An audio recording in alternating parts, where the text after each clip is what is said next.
Sa ating latest satellite images, makikita po natin ang patuloy na epekto ng southwest monsoon o habagat at makikita natin na malaking bahagi nga ng Luzon at Kabisayaan ay makikita po na maraming mga kaulapan ngayon, kaya po magiging malaki yung posibilidad ng mga pag-ulan sa malaking bahagi nga ng Luzon at Visayas, lalong-lalo na dito sa may western section ng Luzon. Ito po yung area ng Ilocos Region, Bataan, Zambales, maging ang ilang bahagi ng Calabarzon, Metro Manila, at itong area ng Occidental Mindoro, kabilang na rin yung Oriental Mindoro.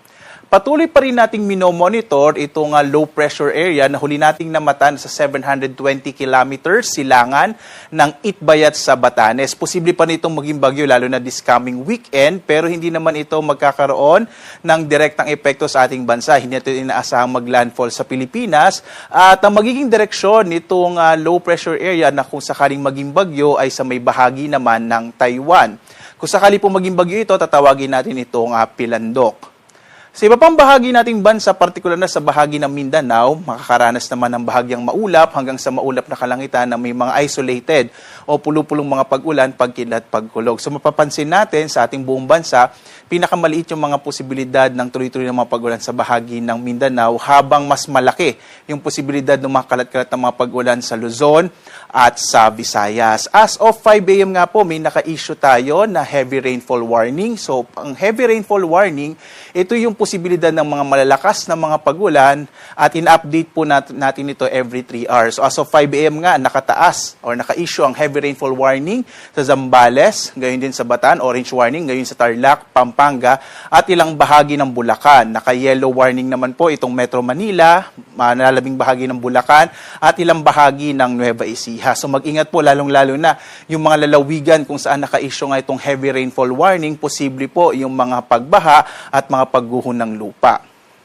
Samantala, may naka-issue naman tayo na weather advisory. So kung yung heavy rainfall warning ay within 3 hours, itong weather advisory naman natin, ito yung ating inaasahang magiging lakas ng mga pag-ulan within 24 hours. So ngayong araw po, magkakaroon ng mga around 100 to 200 mm. Ibig sabihin po, para mas ma-imagine natin, ito yung mga malalakas at mga tuloy-tuloy na malalakas na pag-ulan, posible po sa may area ng Zambales, Bataan, dyan po sa amin sa Bataan, sa Occidental Mindoro, at sa may area ng Cordillera, partikular na sa Benguet at sa La Union. Habang iba pang bahagi ng Central Luzon, kabilang din yung Metro Manila at maging dito sa may area ng Cavite, Batangas, Oriental Mindoro, Pangasinan, gayon din ang Ilocos Sur at Abra ay makaranas naman po. At kasama din yung area ng Antique sa Western Visayas ay makararanas naman ng 50 to 100 mm of rain. Ibig sabihin po nito, posible din yung kumisan po ay malalakas na mga pag-ulan na maaari pa rin magdulot ng mga pagbaha at mga pagguho ng lupa. Kaya iba yung pag-iingat po sa mga lugar, no, sa mga kababayan po natin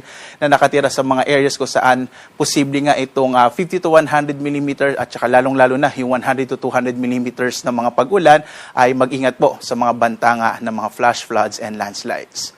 At ngayong araw nga, makararanas po, lalong-lalo na yung area ng Bataan at Zambales ng mga malalakas na mga pag-ulan, habang iba pang bahagi sa may western section ng Luzon, kabilang ng Ilocos Region, gayon din ang bahagi ng Central Luzon, Metro Manila, gayon din ang Calabarzon at itong area ng Occidental Mindoro, makararanas po ng mga malalakas na mga pag-ulan. Habang ang nalalabing bahagi ng Luzon ay makararanas naman po ng maulap na kalangitan na may mga kalat-kalat na mga pag-ulan, pagkilat, pagkulog, lalong-lalo na itong silangang bahagi ng Luzon.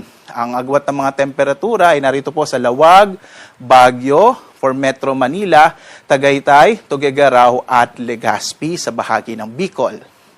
Dito naman sa Palawan, Visayas at Mindanao, makararanas po ng maulap na kalangitan na may makakalat ng mga pag-ulan, pagkilat, pagkulog sa may bahagi ng Palawan, at narito yung agwat ng temperatura sa Calayan Islands at sa Puerto Princesa City. Makararanas din ng maulap na kalangitan na may kalat-kalat ng mga pag-ulan, pagkilat, pagkulog ang bahagi ng Kabisayaan. At ang agwat ng temperatura ay narito po sa Iloilo, Cebu at sa Tacloban. Samantala, sa bahagi naman or sa Kalakhang Mindanao, makararanas po ng bahagyang maulap hanggang sa maulap na kalangitan. At posible pa rin yung mga isolated o pulo-pulong mga pag-ulan, pagkilat, pagkulog. At ang agwat ng mga temperatura ay narito po sa Zamboanga, Cagayan de Oro at Davao. Mapapansin natin sa Mindanao, walang masyadong mga namamataan pa tayong mga tuloy-tuloy na mga pag-ulat. Medyo mainit nga yung panahon dito sa may bahagi ng Mindanao. Kaya mag-ingat naman dun sa potential naman po ng too much matinding init na maaring maranasan sa bahagi ng Mindanao.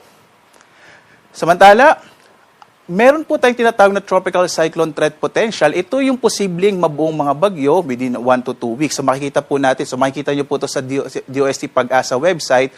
Around August 27 to September 2, inaasahan po. Ito po yung low pressure area nating monitor at makikita nga natin yung potential na track nito ay patungo sa may bahagi ng Taiwan. Samantala, by next week, posible ding may mabuo na panibagong low pressure area at maaring patuloy na magpalakas ng habagat hanggang next week. So patuloy po natin itong i-monitor. Again, kapag mas matagal po yung forecast, mas mataas pa yung uncertainty. So marami pa rin pwedeng magbago. Kaya patuloy po natutukan ang Pag-asa sa mga updates sa lagay ng ating panahon.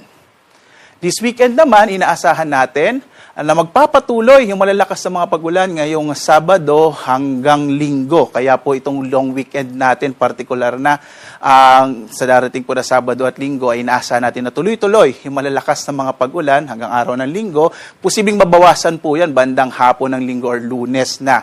Kaya sa mga kababayan natin na may mga activities this coming long weekend, ay consider natin yung in-expect po, inaasahan natin na mga malalakas na mga pag-ulan, lalong-lalo na sa may western section nga ng Luzon. Yung Ilocos Region, Cordillera, Central Luzon, Calabarzon, kabilang na yung Metro Manila at sa may area ng Mindoro provinces.